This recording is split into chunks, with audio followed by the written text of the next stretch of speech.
Hello, my friends. It's been a week since I've been with you. I have been busy. It's not like I haven't done anything. I've watched a lot of videos, and one of the videos was how to make your own embossing powder. I don't have all the ingredients yet, so I haven't tried it, but I really, really want to.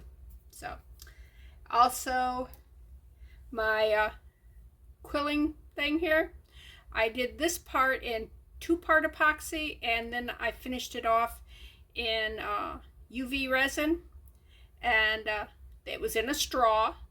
I don't know if you watched the video, but I had put it a straw here that I'd cut off and filled it full to here with the 2-part epoxy, and then to attach, well, to here, then to attach the quilling, the cotter pin to make the quilling tool, I used the UV resin. Well, I was using it on a very hard cardboard. It was actually, I think it was a box for my tea, vanilla chai, if you really want to know.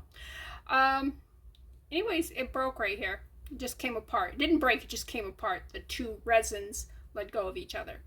So what I've done is I've taken my E6000 and I just put it around over both pieces. And I'm probably going to do another layer, because it's okay if this gets bulkier. It doesn't need to be this thin, this slim.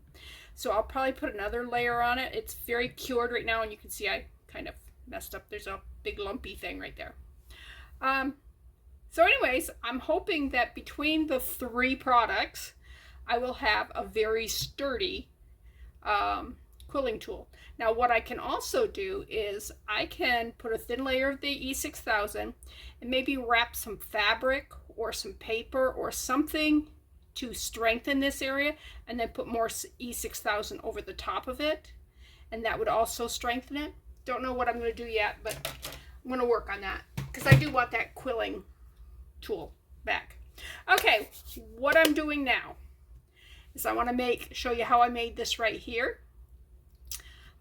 Several videos ago we did Craw, C-R-A-W, cubic right angle weave, and this you can actually see why it's called Craw. Cubic because it's a cube, right angle because these are all right angles here. Let's see, Craw. Right angle, okay, weave, and we're weaving it, so that's why it's called that. Okay, I got this here at Hobby Lobby. It's $3.99, but it was on half price sale. So when you see something like this on half price, grab it, because that's when us cheap people can afford things. I also got this one at the same time, and these are a black 8/0 glass seed bead.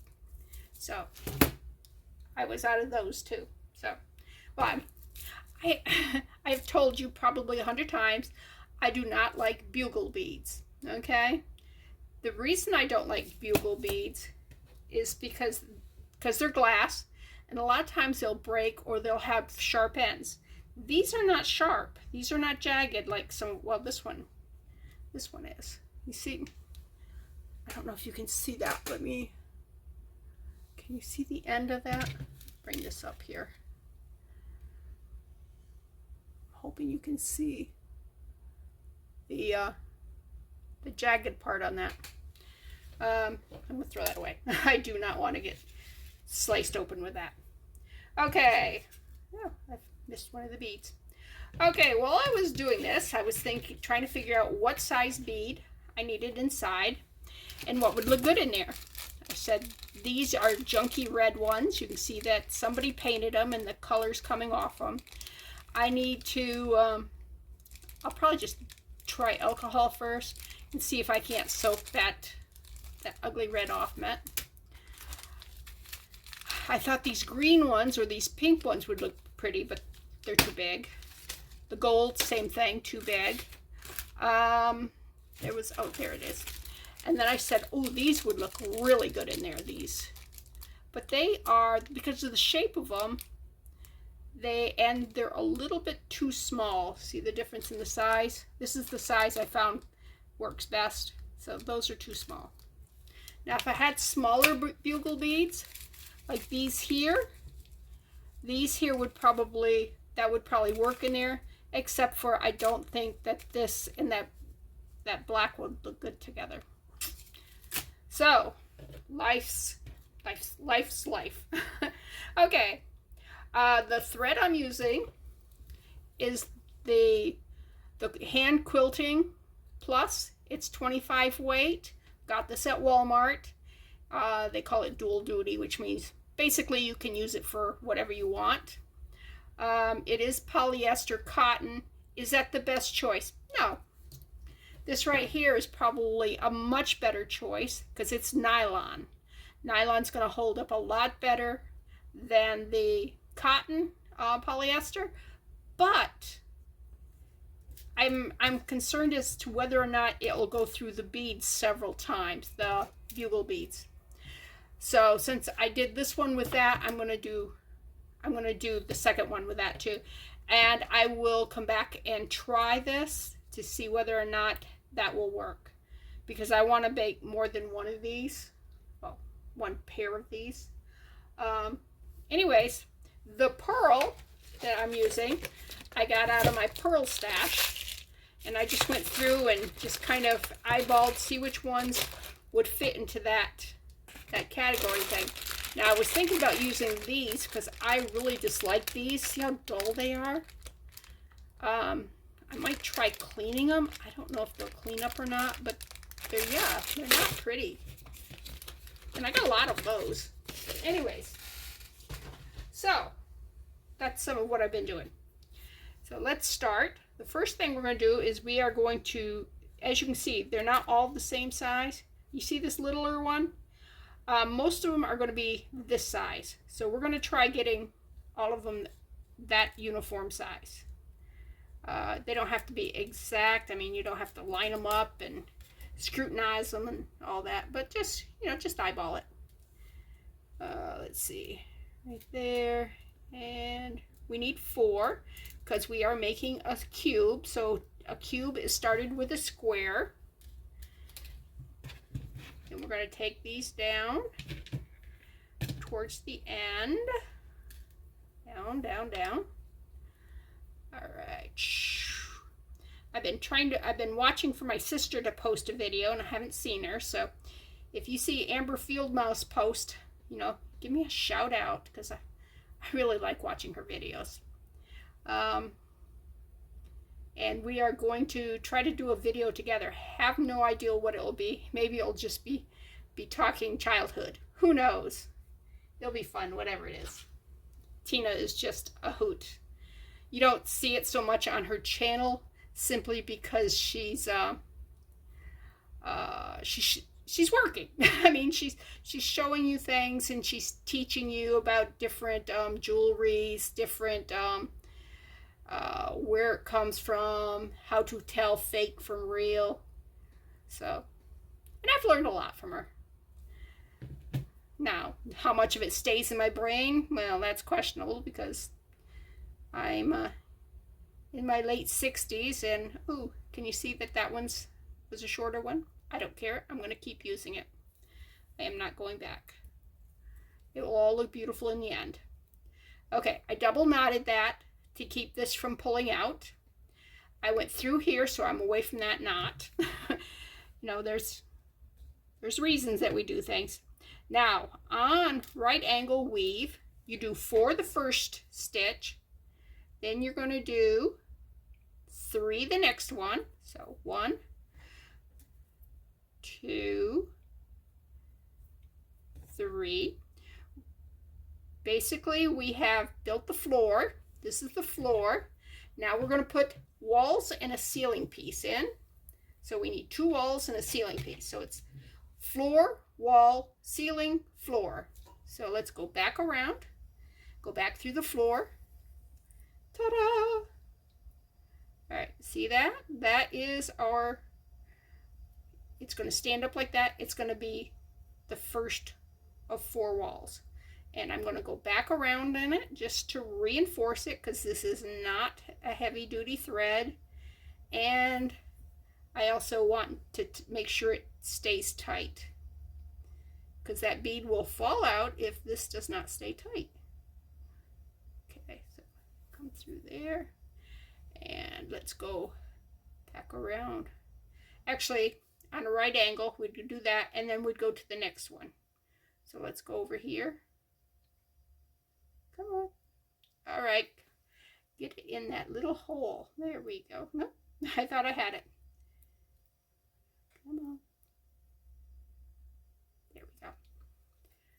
All right. Okay. So I have built the floor and 1 wall. All right. I am going to make a little knot right here. And all I'm doing is I'm making a loop and putting my thread through it. Just to keep it from moving quite so much. All right, now I had 4 pieces, 3 pieces, and now I'm doing 2 pieces because I already have 2 pieces. I have this piece and this piece, so I need a wall and a ceiling. And then we'll go back through the wall and back through the floor. Oops, let's go through the wall. This is not as easy as when you're doing it with just a round bead, which is what we did before, because the needle don't bend the way. See, you can almost see it going cubism. Yeah. All right, let's do one of those little knots right here. Just make sure you get it right in that corner. Don't get the tail of the other string in there. All right. Well, it doesn't want to. It wants to be with its friends. All right. Now we go, I'm going to go around one more time. Normally we would just go to the next piece of the wall. Ow.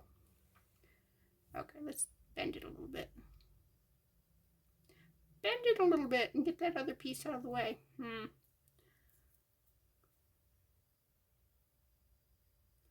Doesn't help that this is so tiny and it is,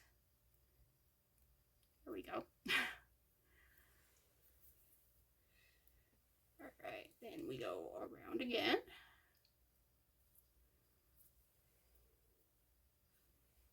And back down. Okay. Now we go through the next piece of flooring.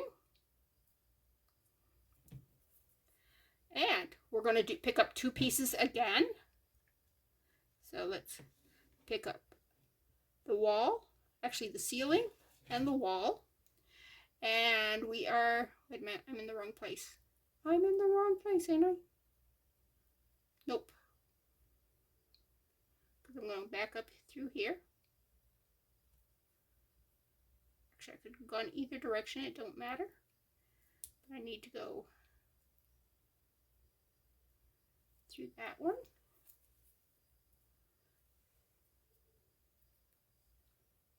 Okay, and we need to go through this part of the floor. And we should have, all we need is this part of the ceiling. But I want to go back through around to reinforce this. So those 2 lined up, that was nice. But you see the gap there? That's where I want to go through it again, just to tighten it up. Tighten it up, tighten it up. And I need to go through that one again. Okay. Now we need to get back to this point here, because we got to put that last piece in. Okay, let's grab the last piece. Okay. I guess that piece didn't want to go. So let's thread that on. All right, now comes the hard part. This actually is the hard part. Let's drop the purl in. And you got to keep the purl in of the way. Come on, out of the way. All right, back up. While you put that last piece of roofing in. So we can go either direction. Let's go here. Put that roof in. It's around.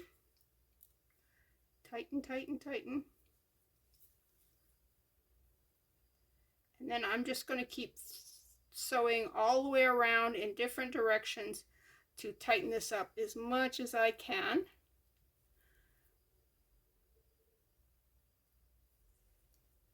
And when I get back to that string over there, this string, I'm going to tie them together.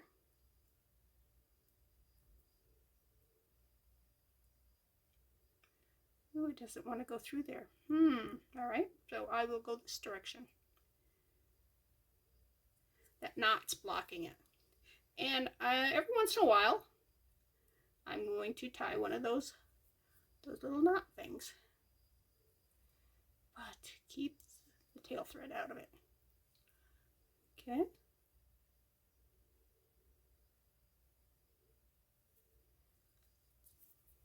Now, if you use the heavier thread, or if you use fishing line, which you can use, you probably won't have to go around and round so many times. You probably won't be able to.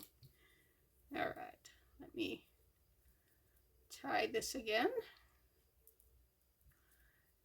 And let's do a crafter's knot, a fisherman's knot, a surgeon's knot, whatever knot you want to call it. It's where you go make several loops right there. And it will not pull out.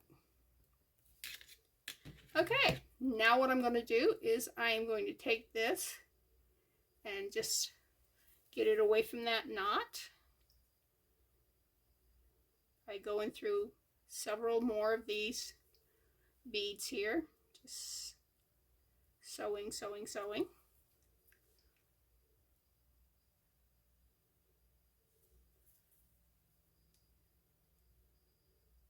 All right, let's go ahead and put a little loopy knot right there.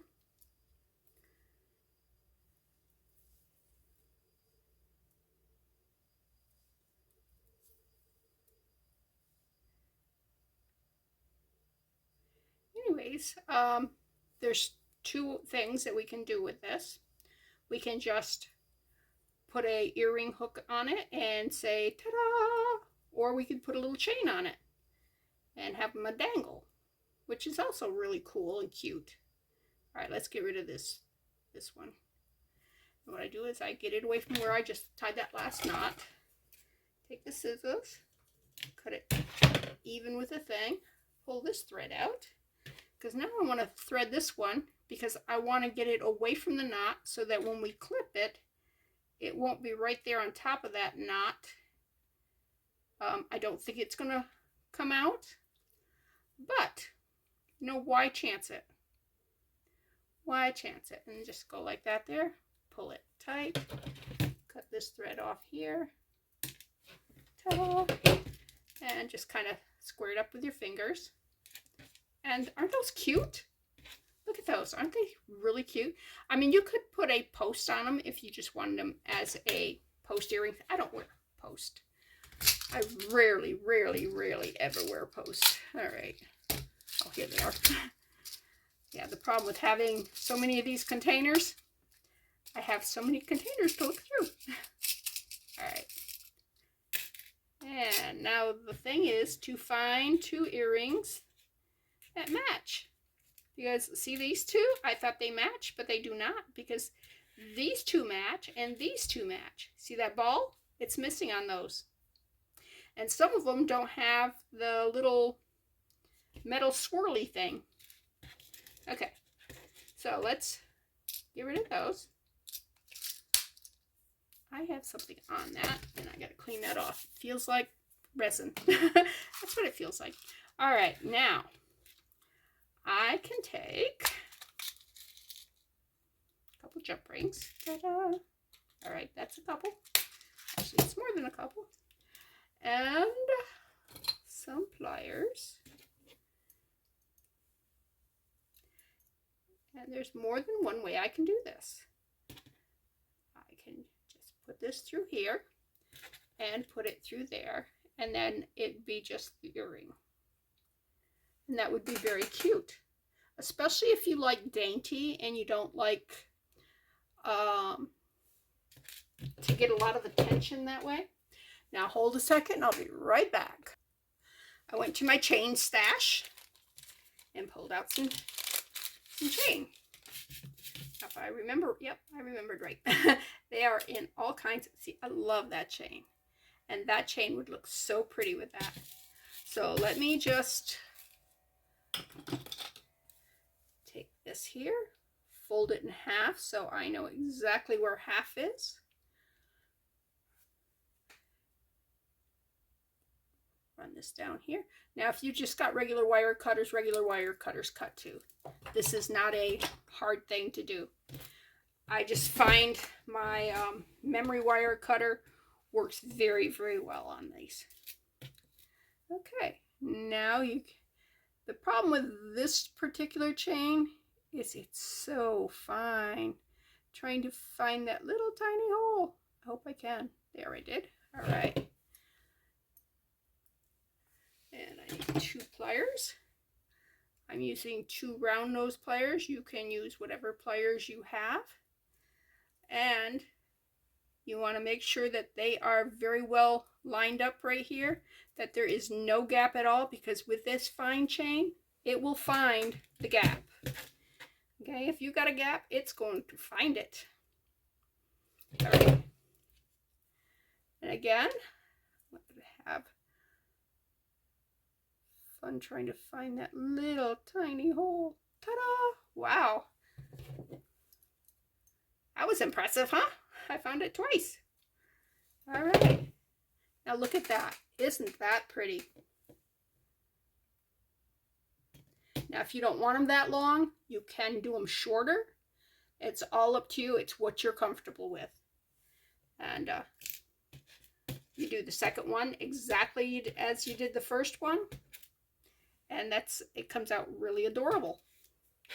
Now, if I wanted to, I could just make them that long and they would hang and they would look really cute. And if you find anything of that length tends to hit your shoulder or your neck and makes you go, boo, well, then don't do that.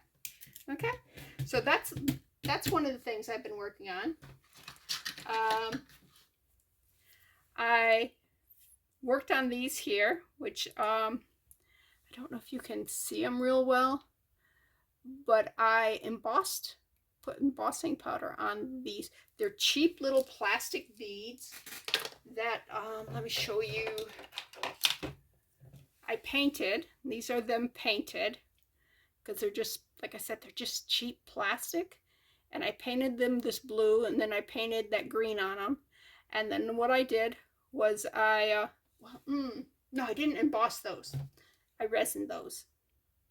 I used the UV resin, put some resin on them, and then just went like this here, smoothed it out. Just did this here under the lamp to set the resin. And once it got set, I took it off and cured it longer so that it would be really set. And I was concerned about that. I'm also trying to figure out what's wrong with my clay. I made some clay using white bread and Elmer's glue. And I've used several different kinds of glue and several different concentrations of the glue. And it's not coming out, this has got glitter in it. It's not coming out as strong as what it used to do when I used to do a lot of flowers and stuff with this clay that I make back 40 years ago.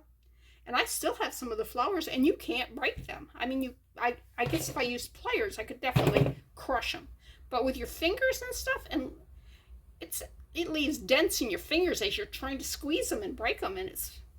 But this here, This here is not as strong. Ooh, that's okay. That's not as bad as what the first batch was.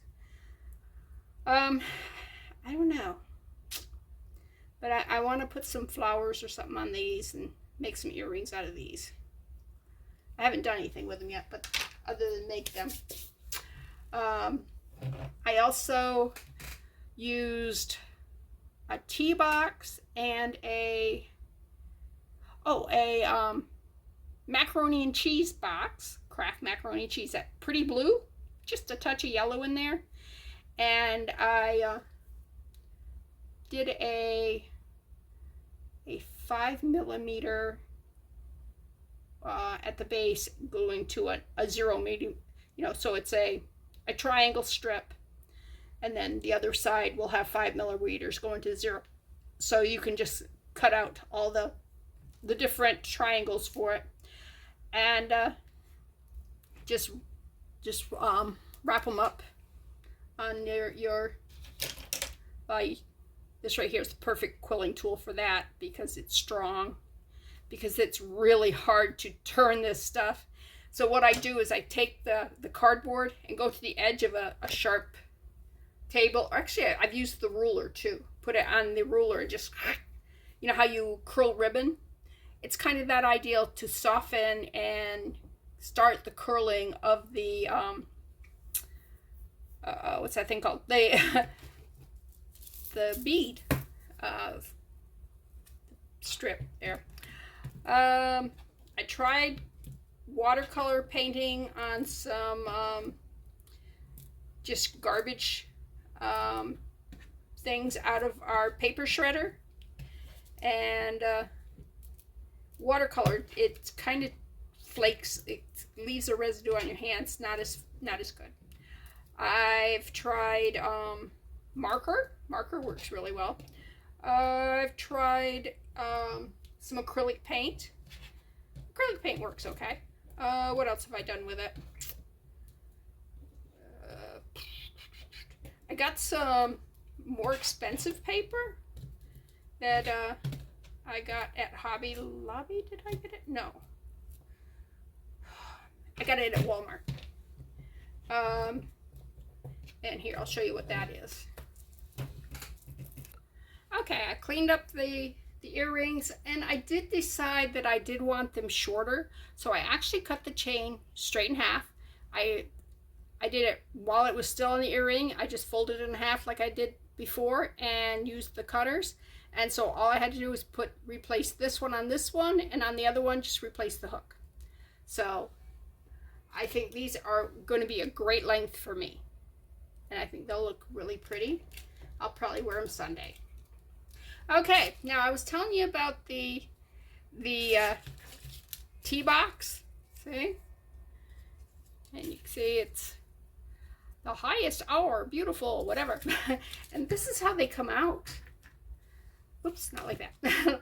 Like these here, aren't those pretty? I can't wait to to either use the UV resin on them, which gets a little expensive.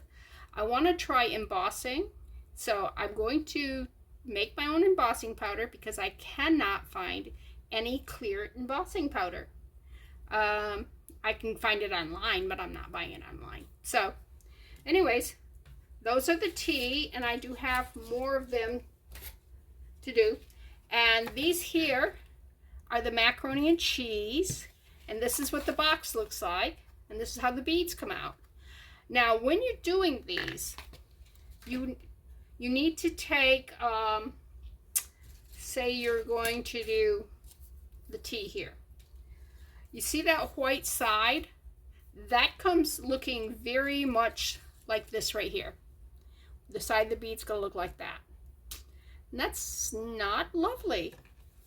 So, if you take a color that will, look good with whatever front you have on it, and just go along and just touch the edges up like this right here. When you do your bead, you're not going to have that white, all that white line, And it is time consuming, but if you do it while you're watching a movie or watching TV or whatever, you know, just that's how I did all of my paper strips here, and I'll show you in a minute. Oh, I didn't get the thing. Oh well, I'll get that in a second too. Anyways, just go all of them down like that. And take your tool, but before you do, you can either do it with your hands like this, do it with a sharp edge of something like this here, do it on a table, whatever. But if you kind of break the straightness of it, it actually rolls a lot easier. Okay, go in. Okay, nope, this is still needs some loving on it. I don't think I have my other one here. All right. My problem is I'm trying not to bend that right there to break that because it's half fixed. Okay. And you just go around. And the cardboard does roll a lot harder than a paper strip will. But as much as I thought ooh, you see that? That's where the edge of the box was. And it came apart when so all you do is you add a little glue, stick it back down. Same on this side because that's the corners on both sides. And come on, stay down. If you hold it for just a second, it will adhere. It's being patient, which is God's working on me. It's not something that it's natural for me. Patience is, you say it's a virtue? I have other virtues. I guess they didn't want to load me up with them. Yeah, that's my excuse. But see how that bead come out? You just hold it for a second, and then ta-da! All right, this right here, see all those pretty colors? I actually took a marker, and on the side of every one of these, I did the exact same thing I did on that bead there, because it isn't as bright a white line, but it definitely makes a very dull bead. So I took a corresponding marker and did the edge. This one this is a green, but I did a blue edge. All right, let me grab a different. You just stick it in like that there, and then just start twirling. And I put my Elmer's glue in one of these little needle nose bottles that I got from Hobby Lobby. Awesome. It makes a huge difference because when I'm trying to use the big bottle of Elmer's glue, I get it everywhere. With that little needle nose thing, I can put just a little bit on and I can put it exactly where I want it. See? Just like that. I still have enough that it's going to come out the front here, and I can just kind of go around the bead and give it a little coating. But right now I want to hold that down. But you see how this is not white? This has got a nice color to it, but it's not that green. It's a blue because that's what I use as a marker. And when you take it off, make sure you squinch them down so that they're flat, and I will be using that in a project. Okay, that's what I'm doing with these.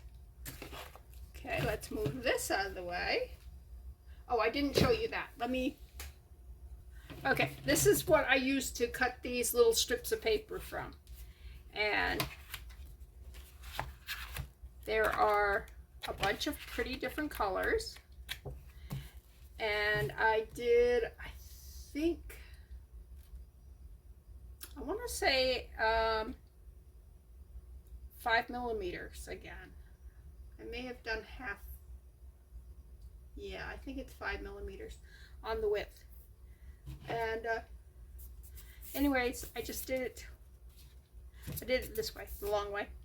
And luckily I have a paper cutter, that because my husband was a school teacher and he needed a paper cutter. So anything he ever needed, I'd make sure he got. Because he works hard. He worked hard. He still works hard. He did loaves and fishes today, which he works hard doing that. Anyways, this I got at Walmart. And I thought it was expensive. But I figured it was a lot cheaper than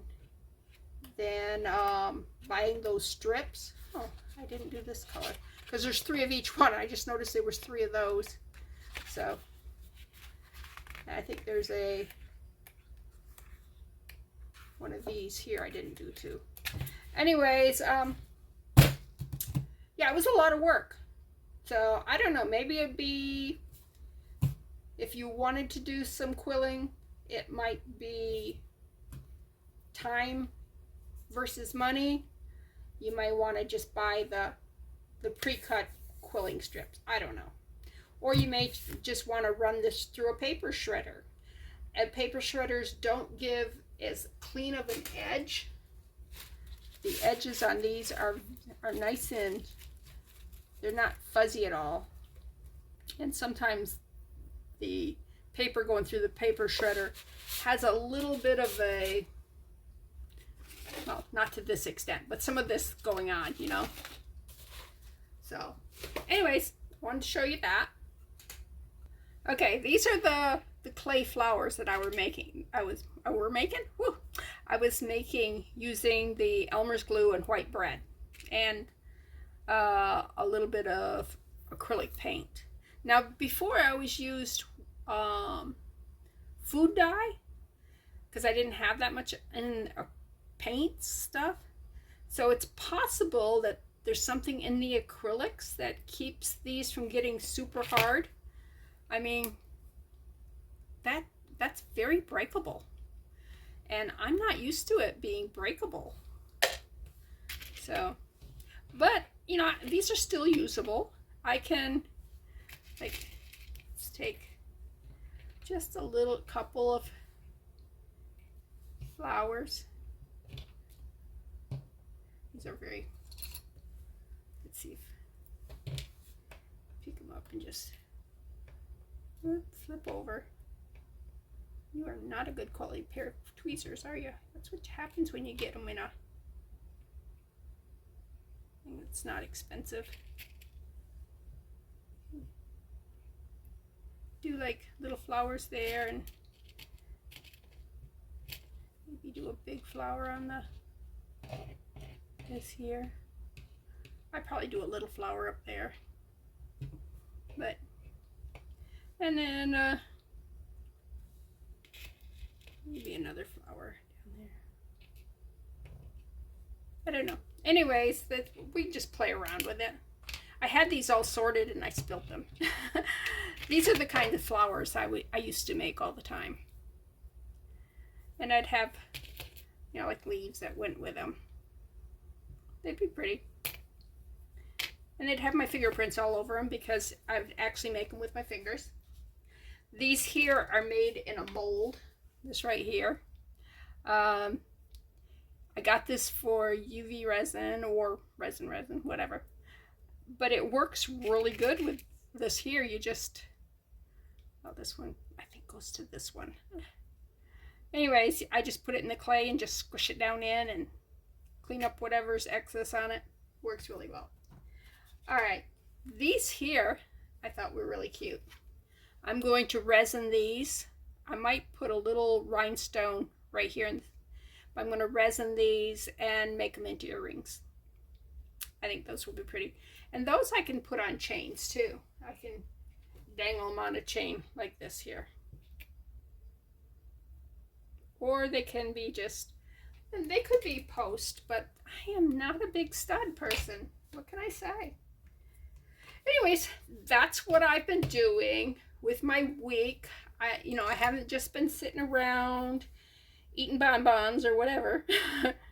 I've done a little shopping. We went grocery shopping. I hate grocery shopping, but we only do a major grocery shopping once a month, so there's that. Um, I have literally worked hours and hours on these here. The cutting, and then using the markers to clean the edge. And I couldn't figure out what I was going to store them in.